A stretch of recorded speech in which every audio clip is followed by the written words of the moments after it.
Sense of the situation on the ground as far as Mumbai is concerned. It's been raining overnight. We talk about the Colaba area that's received the highest amount as far as rainfall is concerned, 88.2 millimeters, followed by Bandra, almost 82 millimeters as well, by Colaba 73 millimeters. And then we also have adjoining areas where it's not just Mumbai, but also Thane, Pune. All areas are coming under the impact of this weather system. The Met Office has issued an orange category warning. My colleague Paras has the details.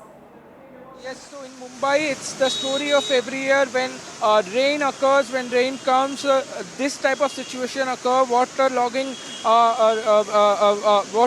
take place everywhere in Mumbai, especially at the low-lying areas. We are at the King Circle, and this is a very place where every year same story repeats.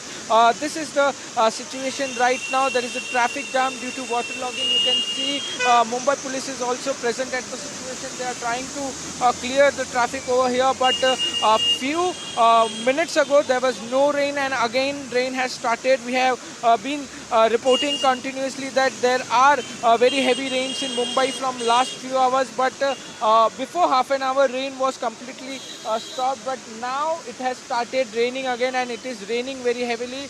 This waterlogging has took place at King Circle, and you can see the situation. All the vehicles are going from the waters where waterlogging has taken place, and this is a very busy area where every day lakhs of commuters travel to their workplaces, and you can see the main bridge of this King Circle where a traffic jam has occurred. This is a normal situation. Every day this type of traffic occurs, but today the traffic conditions are more worse because of the waterlogging which has taken place at this very King Circle, and for a few hours the situation will be very much difficult for Mumbai, Palghar, Thane and Raigad, because weather department has issued an orange alert throughout the day for this particular places.